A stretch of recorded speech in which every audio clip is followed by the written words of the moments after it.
آج ہم income tax ordinance 2001 کے سیکشن 81، 82، 83 اور 84 کے بارے میں بات کریں گے۔ یہ جو 4 سیکشنز ہیں 81، 82، 83 اینڈ 84، یہ ہمیں resident person and non resident person کے بارے میں رہنمائی فراہم کرتے ہیں۔ انکم ٹیکس آرڈیننس کے مطابق پرسن وہ شخص ہے جس کو ایک لیگل سٹیٹس حاصل ہے، جس کی ایک لیگل اینٹی ہے اور لیگل ویلیو ہے، وہ چاہے انڈیویجول ہو، اے او پی ہو یا کوئی کمپنی ہو، قانون کی نظر میں وہ ایک پرسن ہے۔ تو ان سیکشنز کو سامنے رکھتے ہوئے ہمیں یہ رہنمائی ملتی ہے کہ پاکستان کے اندر ٹیکس کے افیئرز کو دیکھنے کے لیے کون سا پرسن ریزیڈنٹ پرسن کنسیڈر ہوگا اور کون سا پرسن نان ریزیڈنٹ کنسیڈر ہوگا۔ تو ریزیڈنٹ پرسن جو قانون کے ان سیکشنز کے مطابق ہمیں رہنمائی ملتی ہے وہ ہے کہ کوئی انڈیویجول کی شکل میں، اے او پی کی شکل میں یا کمپنی کی شکل میں ایک ٹیکس ایئر کے اندر کنٹینیوسلی پاکستان میں موجود ہے اور اپنا کاروبار کر رہا ہے، تو قانون ہمیں کہتا ہے کہ وہ انڈیویجول، اے او پی یا کمپنی ریزیڈنٹ پرسن ہے۔ اسی طرح قانون ہمیں بتاتا ہے کہ اگر کوئی بندہ باہر رہتا ہے، یعنی وہ نان ریزیڈنٹ ہے اور پاکستان کے اندر وہ آیا ہوا ہے اور اس کا قیام 183 ڈیز سے زائد ہے، وہ کوئی کاروبار کر رہا ہے یا کاروبار نہیں کر رہا، اگر اس کا قیام 183 ڈیز سے زائد ہے تو وہ ریزیڈنٹ پرسن کنسیڈر ہوگا۔ اگر اس کا قیام ان ڈیز سے کم ہے تو وہ نان ریزیڈنٹ پرسن کنسیڈر ہوگا۔ اسی طرح ٹیکس کے افیئرز کو فردر دیکھنے کے لیے قانون ہمیں بتاتا ہے کہ کون سی کمپنیز جو ہیں جو باہر سے بلونگ کرتی ہیں اور پاکستان میں اپنا کام کر رہی ہیں وہ ریزیڈنٹ کنسیڈر ہوں گی۔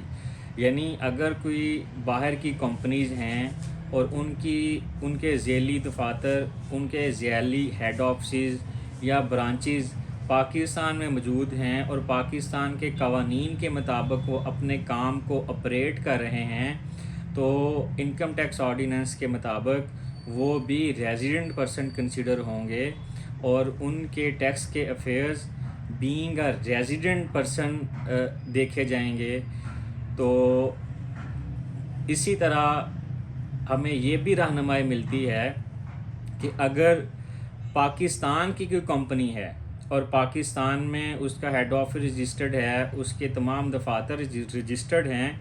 اور اس کمپنی کا کوئی ذیلی ادارہ، کوئی برانچ کسی دوسرے ملک میں کسی کانٹریکٹ کے تحت یا جو انٹرنیشنل ایگریمنٹس ہوتے ہیں ان کے تحت رہ کے کسی دوسرے ملک میں کام کر رہی ہے اور مین آفس، مین رجسٹریشن پاکستان میں موجود ہے، تو وہ بھی کمپنی ریزیڈنٹ پرسن کنسیڈر ہوگی۔ اسی طرح فردر ہمیں یہ بھی رہنمائی ملتی ہے ان سیکشنز کو ریڈ کر کے کہ اے او پیز جو ہیں اگر پاکستان میں کام کر رہی ہیں وہ تو ریزیڈنٹ ہیں ہی، اسی طرح اگر اے او پی کے کچھ ادارے، کچھ برانچیز، آفسز پاکستان سے باہر کام کر رہے ہیں مگر ان کی مین رجسٹریشن، ان کی مین ایگزسٹنس پاکستان کے اندر ہے، پاکستان کے قوانین کے مطابق ہوئی ہے، تو اور ان جو ذیلی ادارے ہیں، جو سب برانچیز ہیں، ان کو پاکستان کے اندر بیٹھ کے مینیج کیا جا رہا ہے، لک آفٹر کیا جا رہا ہے، سپروائز کیا جا رہا ہے، تو وہ اے او پی بھی ریزیڈنٹ پرسن کنسیڈر ہوں گی۔ تو یہ وہ ڈیفینیشنز ہیں جو 81 سیکشن 82، 83 اور 84 میں بیان ہوئی ہیں، جن کو ریڈ کر کے ہم resident person on and non resident person کا ڈفرنس کنسیڈر کرتے ہیں، سمجھتے ہیں۔ تو ریزیڈنٹ پرسنز وہی ہیں جن کو پاکستان کے قوانین کے مطابق ٹیکس کے ریڈار میں آنا پڑتا ہے، رہنا پڑتا ہے، اور انکم ٹیکس آرڈیننس 2001 کی جتنی بھی پروویژنز ہیں